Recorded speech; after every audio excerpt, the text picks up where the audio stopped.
Hello, my name is Nick Horgan, and I'm here at the very first episode of the Behind the Front Desk podcast, and I'm here with my extremely good friend, Karen McNamara, who is the CIO of Ambridge Hospitality.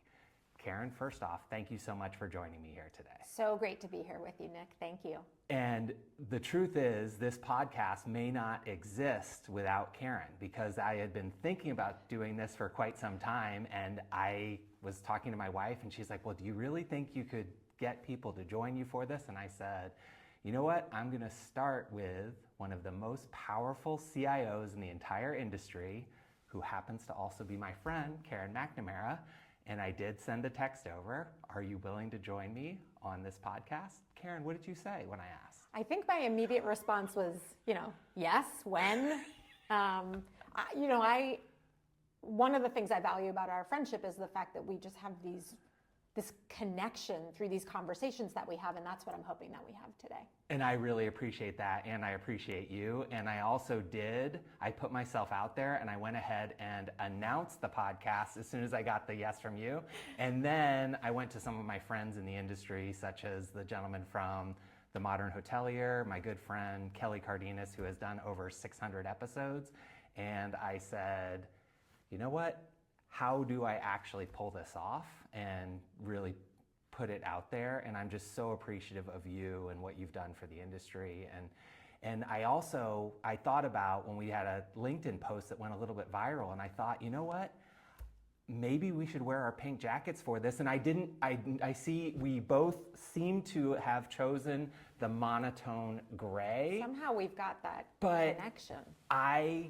I'm gonna admit, I may have brought the bright pink jacket just in case, but you went with the gray. Did you have anything? You know what, Nick? I'm always in for these great ideas that you have, and I have to say, the first thing I thought of when you said you were coming to host this podcast, how could I not show up with the pink jacket? You actually have it? You know what? I happen to have mine as well. So we're gonna do a quick wardrobe change. This is not something you see on every podcast, but you know what? At Behind the Front Desk, we're not only telling insider stories from insiders in hospitality, we're also prepared for anything. So here is my very muted pink jacket. So maybe Nick, we should tell everyone why we're wearing these jackets? I think that's a great idea. So would you like to start with that story on? Yeah, so it was just a normal course of business, and I had a couple of things to run by Nick, and I happened to just text him and ask him if he had a few minutes for me. So kind of him. We jumped on a Teams call, and I just happened to be wearing this jacket that day. And Nick gets onto the video and says, hold on a second, I'll be right back, which is very unlike him. For those of you that know him, Nick is nothing if not present. And so the fact that he left and then came back was... And let's also say, Karen is the CIO of Ambridge Hospitality, the world's largest third-party management company. I'm guessing not a lot of people who are in the sales industry and hospitality are be like, you know what, Karen, can you hold on a second? I'm just going to go and grab something else. So go ahead. Yeah, and so you came back and you were in this. And at first I thought you were making fun of me because I just tend to think that. And then you came into the conversation with this amazing story, which I'll let you share here with everyone. So thank you for in that part. Just so it's crystal clear, I would never make fun of you or anyone else. Now I may try and make you smile, and that is more me. So the question of why do I have a bright pink jacket? This is not my typical, so I will wear a lot of black suits, some gray suits. But the story is I had a daddy-daughter dance when my girls were in the second grade, and they had a dance contest. I did not fare so well in that dance contest, and my twin girls were quite disappointed that I did not bring home the victory in the dance contest. So the following year, the announcement was made that it was going to be a neon theme event and that there would be prizes for the outfits. So I did go out and buy an all pink suit, a rainbow mohawk, which I probably should have worn for the podcast as well, so I apologize for that.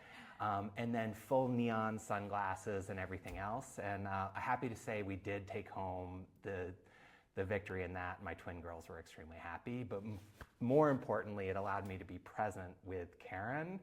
And then just as a joke, I snapped a shot of that, announced it on LinkedIn, and then that post went semi-viral with somewhere between 40 and 50,000 impressions. So that part was nice as well. But really what we're here to talk about is Karen and the hospitality industry. So Karen, you really have had such a massive and positive impact in the industry, and really climbing to the top of the world's largest management company and doing it in the way you did, where you left, instead of a trail of people you had kind of stepped on and knifed in the back to get where you were, what you left is a huge network of friends and people, including me, who just massively respect you. And I really do mean that. It is so impressive what you've been able to do and what you've been able to add to the industry. If you could just maybe share a little bit about your path and how you chose hospitality and really got to where you are today. Yeah, thanks so much, Nick. That's kind words. I really appreciate it. I'm a firm believer that hospitality chose me. I think it's something that was just inherent in my personality from a very young age. Our family hosted family for many events. We hosted neighbors for many events, and I was always the kid in the kitchen, helping to serve, cleaning up, believe it or not, and really making sure that people felt comfortable in our home. In college, my college roommates like to joke that I was the mother. I was the one that was taking care of everyone and making sure, these were the days before cell phones, right? So making sure we all arrived together and making sure we all left together and making sure everyone had a great time in between. And so for me, hospitality just made sense. It was just an extension of my life. And I was extremely fortunate to join Omni Hotels and Resorts, an organization that's so near and dear to my heart, in their leader and development training program, which allowed me the opportunity to stay at a single property and work within every single department. And when I say every department, Nick, I worked in engineering, changing light bulbs. I worked in the kitchen, deveining shrimp. I moved into housekeeping, and I can make a mean hospital corner. And it really helped me further define my love for hospitality, but it also taught me what it is that I enjoyed about hospitality and where I thought I could really move my career forward and make a difference. And so I landed in the front office, which I loved. One of my favorite games, if you will, was walking people, right? When you oversell a hotel and you that was one of your favorite things? Well, here's why. Because I would always challenge my colleagues and my staff around me. Like, this is a very, very difficult situation. And we're about to encounter someone who's expecting to stay with us in this hotel, and we don't have a room for them. How can we make that the best possible experience, right? Make lemons out of lemonade. Make lemonade out of lemons. That would be even more impressive if you're going the other way, but we'll work on that on the next episode. And so we really worked hard to empathize with these guests, to see them for the people that they were, and to make a terrible situation into something as positive as it could be. And I will never forget one evening, unfortunately, oversold, walked so many guests, and the next morning a gentleman showed up with breakfast for my staff. And he was a person that we had actually walked the night before. And we did such a phenomenal job that he felt compelled to come back and give the staff breakfast because of how we treated him and what it is that we did. We went above and beyond for him. And so those are just some of the life lessons that I learned very early on in my career about how you treat people is absolutely more important than the end product, if you will. And I believe that that is one of the key enablers of my career, in that I'm much more focused on creating a high-functioning team and thinking about where individuals on my team can go to next, almost more than I am about the end product. Now, don't get me wrong, end products are super valuable and important, but I care about these individuals and I care about team members, and I like nothing more than when I have individuals that go on to greater things outside of what we were able to achieve together. And that's one of the areas that really compels me to continue on and to move forward in my work. And so after the front office, I moved into revenue management, which I absolutely love, which is one of the things, right, Nick, that you and I have in common. One of our great conversations, just thinking about this world of revenue management and how much it's changed and where we think it's going in the future. There's a lot to dig into there. From there, I moved into a corporate role and oversaw the standards and operations for what we call the room side of things, housekeeping and front office. And at that point in my career, I was looking for a new challenge. Up until that point, it was always what's next, what's next. And thankfully, I've had a number of mentors in my life that have taken me by the shoulder and sort of led me on and said, you should try this. This would be a great challenge for you. And technology was just that. It was come into technology and bring all of the operational experience that you have and stand in front of the training room where we're teaching people how to use a property management system and remind them to look guests in the eye. Remind them to smile, remind them to engage, and remind them that it's not so much about the keys that they hit on the keyboard, but it's about that personal interaction. And so I made my way into technology. And for someone who doesn't come to technology organically, it was a wildly different experience. When I think about that learning curve, and everyone always hears this, but it is all about being prepared. I just read Ina Garten's memoir, Barefoot Contessa, for those of you that know, and it's Be Ready for When the Luck Happens, and that's how I feel about my transition into technology. I was lucky, but I had also been prepared and ready for the opportunity, and that I have absolutely seen as a running thread throughout my career, is that while I may not have known, certainly, and even today, right? You never know really everything that you're getting into, but be prepared for when opportunity knocks so that you can take full advantage of it. And so I spent a number of years in IT, and then an opportunity came up to over 5 years ago here now to join Aimbridge. And at the time, Aimbridge and Interstate were merging, and it was a phenomenally exciting time for this company, a time of growth and opportunity. And no IT challenges at all. No With something IT like that, challenges. you take two of the largest hotel management companies and become one. So yeah, that is incredibly impressive. Yes, and a year ago, again, I think I was in the right place at the right time. I think I was prepared. I think the opportunity presented itself, and I became CIO of Aimbridge. And congratulations on that. And it is so incredibly well-deserved. It really is. And I don't say that lightly. And it is. So I tried to figure out the other day how long we've actually known each other. It's been a long time. It has been a long time. And I think I was able to nail it down to the very first meeting. And it was when I was working for Newmarket, and I was actually at the Omni Hotel's headquarters. And I had a favorite meeting room, which was, it had like the big round table. Yes. And you asked very tough questions, but they were also very fair questions, and you truly listen after you ask the question. And that to me is such an important quality. And I love that about you, is that the fact that you're not going to let the vendors just kind of run in and go through. You're going to ask the tough questions, but you do it in a very fair way and in a way that makes sense. Well, and there's a very specific reason that I do that. I ask questions to seek knowledge and to gain an education. And I mean, we met earlier today, and I did the exact same thing today. I'm always looking to understand and to grow. And I've learned, for me, the best way that I can do that is to ask questions. And so the majority of the time when I do that, it's really to get to the root for me to better be able to move the conversation forward and to candidly learn about the conversation or the technology that's in play and in use.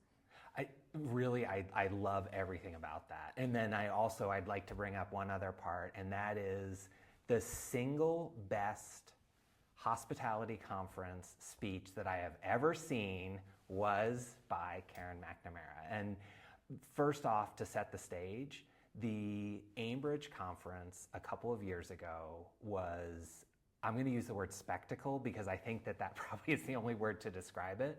There were more than 3,000 people at the event, and 3,000 is a lot, especially when you put it in a room. And Karen, you and I happened to get lunch together. We did.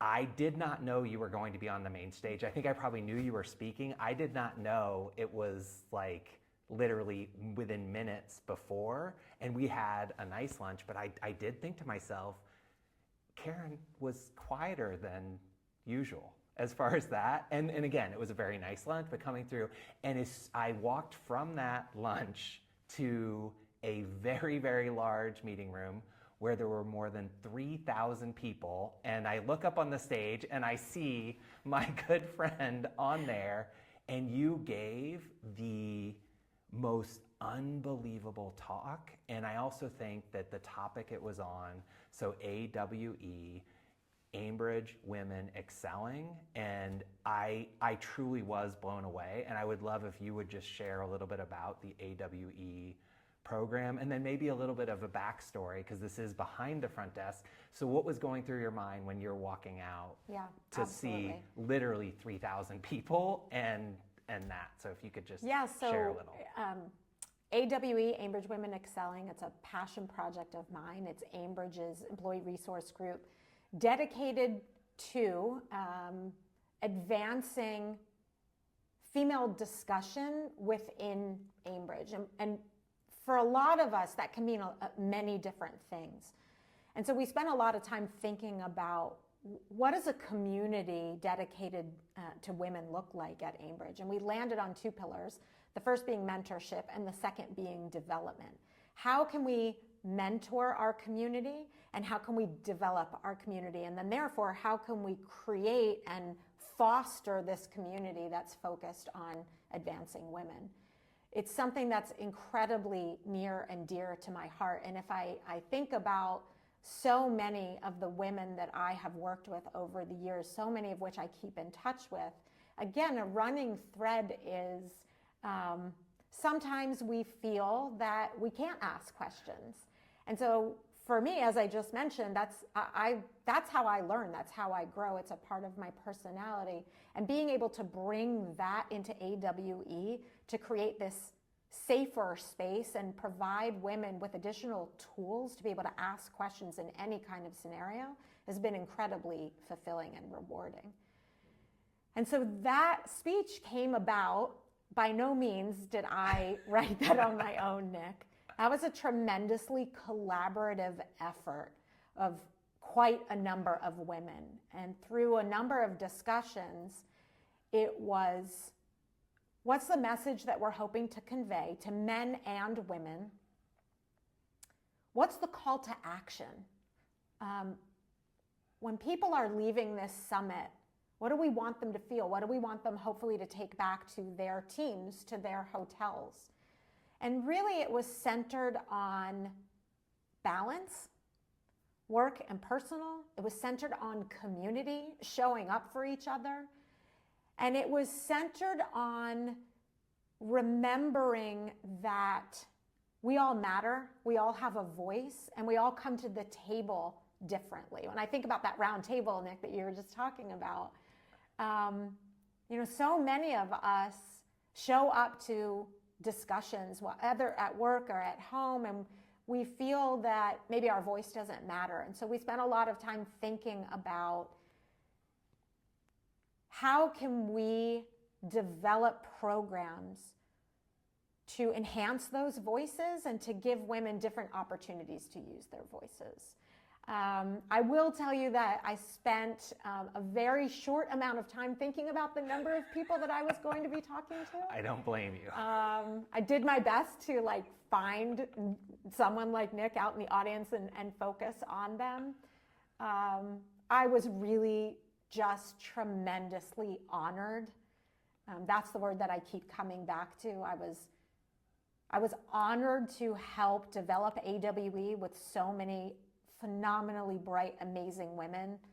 Absolutely. I was honored to help continue cultivating the direction that AWE was on and is on. I was honored to be on that stage with all of those tremendous women, and I was honored to get our message out.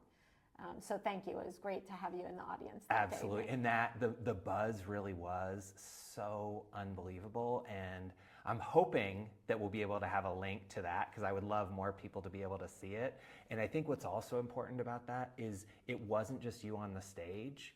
You did bring out additional women from Ambridge. And I think that what you were talking about is how hard it is to juggle all the balls you have in the air. And then you had the giant lighted beach balls. And then you had supportive women join you on the stage and show the ability to balance all of those things. Because I do think that, and really a through line you talked about is hospitality, how you got into it. And that is what really does differentiate this industry. And you do such an exceptional job of that and bringing in the wider community. And I know you also do just so much for the industry when you're out speaking at conferences and there. You're also my favorite person to go and walk the floor at High Tech. So we have a lot of fun doing that together. Now, the only downside is with the two of us walking that floor, I think that our record is maybe about 6 feet, especially with the number of people who want to talk to Karen. But it's nice to see that and the side like coming. But here's what I love about that, and it's all about the connections for me. And so one of the things I love most is getting out there and meeting people and seeing people that I haven't seen in so many years and thinking about our shared experiences and understanding where they are today. And I spend a lot of time thinking about how I can connect them to other people. I have a great friend in the industry who once called me the great connector. He said, you do this great job of introducing people to each other. You give them one sentence on each other, you let them start talking, and then the next thing you disappear, you know, which I did catch that part, Yes. which it is such a good skill, and you are exceptional at it. And it took me a little while to realize that you were doing exactly that, but I also know it's impossible for you because so many people do want your time, and I know you're not doing it for that reason. I know you really are bringing people together, and I see that, and the connections you're making, they really do make sense because you're able to see that, oh, person A would benefit from person B and bringing together. Exactly, and that's why I do it, to further the industry, to further these connections, and to understand. I like nothing more than for, let's say it's just two partners out there, that they meet each other, they have a conversation, and then 6 months to a year later, they announce some kind of a partnership that's propelling our industry forward. That's where I get really, really excited, because there's so many smart people out there. And so many of us are doing great things. We just need doors to be open for us differently to continue on those conversations. I think that is so valuable. It really is. And now I'd like to shift gears just a little, because what we're looking at is insider stories from hospitality, but I'd love to hear when you're traveling. Let's start with a more fun one. So Okay. When you're traveling with your family, Okay. What's important to you when you're choosing a hotel? And maybe if you could just talk a little bit about that process. Yeah, so I'm very blessed. My husband and I have two girls. They're 13 and 11. And so these days when we travel, we need 2 rooms. We've learned that's very helpful to our family balance.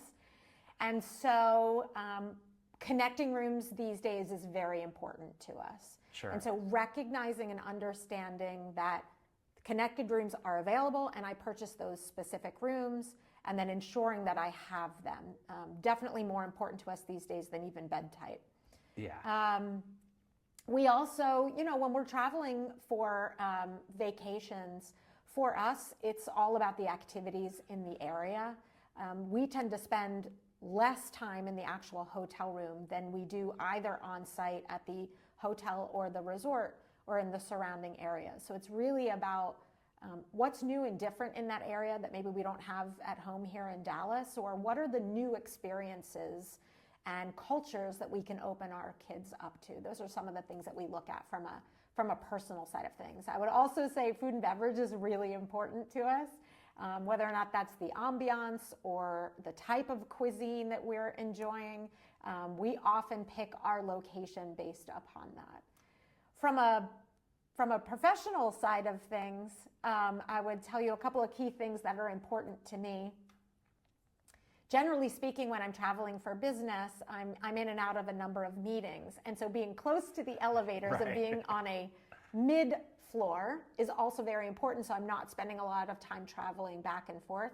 Not as important to me when I'm with my family. We can ride the elevator for days. Sure. We can go down the hallway. Of course, when I'm traveling for business, one of the very first things I do is I try out all the technology in the room, right? What is working? Are our partners in place? Does it feel engaging to a guest? I will say that when I'm on a personal trip, my kids are the ones that turn the TV on first, and that's kind of it. If I have a chance to take a break, I absolutely do. But definitely when I'm traveling for work, making sure everything is in working order is extremely important to me. I love that. Well, and it's funny. I think about when I have 3 kids. They're 14, 14, 12. So when we travel as a family, we bring quite a bit of chaos with us. On the other hand, when I travel for business, you can't necessarily even tell that anyone stayed in that room. So Right. It is like... It's completely different. Right. And then on that, so I do like to tip housekeeping, and especially if we're there with the family. And I will also embarrassingly see the housekeeper and just say, sorry, we're doing our best. But it's better now, but when they were little, they were younger. So like when we had 3, 16 months and younger, like that was not the easiest thing in the entire world. So I was going to do a little skit as part of this. I was going to say, this isn't enough. Not that pink one. So I was going to say, what do you really want to see in the mini bar? So when I asked you the question, you can say that, what do you like to see in the mini bar? Yeah, I don't use the mini bar. Nothing was the answer that you had said before. Yes. But that's what I brought you. Sorry, I didn't mean to interrupt as far as that. But I really did. I wanted to, because I wanted to thank you in that part. And I realized a mini bar is not enough. But so go ahead as far as that. But so in that part where we did chat a little before, and you're like, well, I don't even look at the mini bar. Yeah, and I would say that goes for a personal visit and a professional visit, a business trip, it's just opening the mini bar is just not something I do. Well, you just don't know the joy of a $7 Snickers, Karen. So At 2 a.m, I guess not.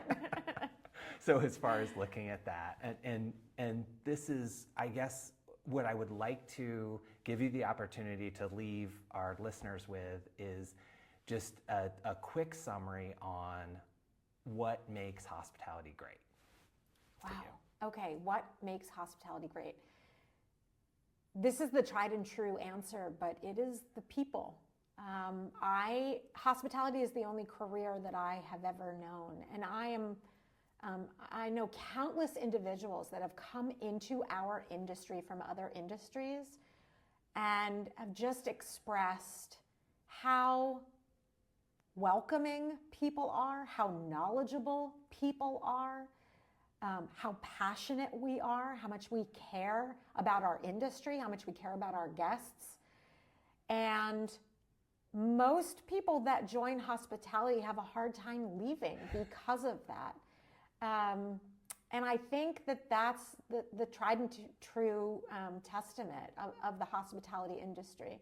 You know, I was fortunate enough to have a conversation last week with someone that I've seen, essentially she's grown up in the industry, and she just got out of it, and she's really unhappy. And I think first and foremost, it's because of the relationships that she's made. And we're an ever-evolving industry. I think our technology roadmap on the whole as an industry is something that shows that. We're always seeking to do different and new within our business. And within these days of automation and AI, you know, to some degree, the sky is the limit when we think about the data that we have available at our fingertips and how we can use that to inform a guest experience or to inform the booking path. It's a really, really exciting time to be in hospitality. And again, I think it's just the people at the core that make it the industry that it is. I think you said that so exceptionally well, and I would say really people like you are what make it. So, and I think you capture that extremely well, and I want to thank you so much for taking us behind the front desk today. Thank you so much. Thank you, Nick.